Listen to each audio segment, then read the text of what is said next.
अस्सलाम वालेकुम। 1 जुलाई 2023 जोल लिंडर जो कि एक जर्मनी के बॉडी बिल्डर थे, सोशल मीडिया इन्फ्लुएंसर थे, बहुत ही यानी कि मशहूर पॉपुलर बॉडी बिल्डर थे।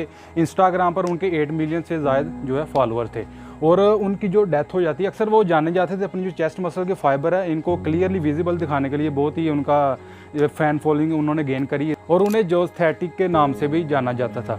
उनकी हैरानी वाली बात यह है उनकी डेथ के अंदर कि उनकी जो डेथ है वो 30 साल की एज में हो गई। ये एक बहुत ही कॉमन बात नहीं है कि 30 साल की एज में एक जो फिट इंसान को उनकी डेथ हो जाए।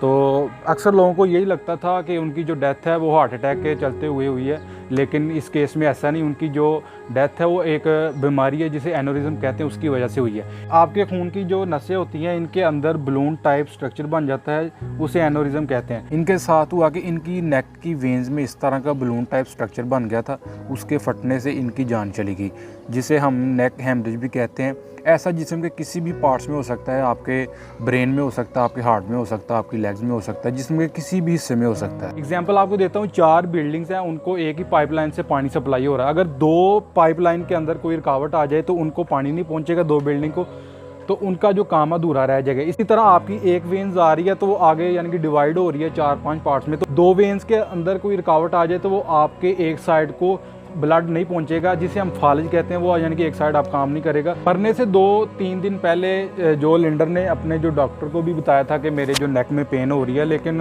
उनकी बात को इतना यानी कि इग्नोर ही करा कि ये छोटी मोटी इंजरी है, तो फिर अल्टीमेटली उनकी जो है डेथ हो गई। ज़्यादातर जो जाने जाते थे अपनी चेस्ट मसल के लिए वो अपने मसल फाइबर को हिलाते थे। अगर आपकी बॉडी फैट लो हो तो आप भी इस तरह की चीज़ें कर सकते हैं, लेकिन इतना ज़्यादा मसल फाइबर को क्लियरली और उनके अंदर जो है सेपरेशन दिखाना, ये काम बस वही करते थे। मसल फाइबर को अलहदा क्लियरली विजिबल दिखाने के लिए आपको सोडियम कम खाना पड़ता है, पोटाशियम को ज़्यादा खाना पड़ता है, और फिर जब आप मसल्स को हिलाते हैं तो आपको काफ़ी पेन भी होती है।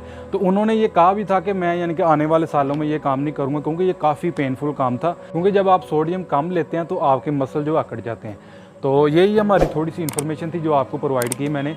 तो अब मिलते हैं इंशाल्लाह किसी अगली शानदार वीडियो में। मैं वैसे सिर्फ अपना बहुत सारा ख्याल रखूँ, stay healthy, stay fit. Okay, अल्लाह हाफिज़।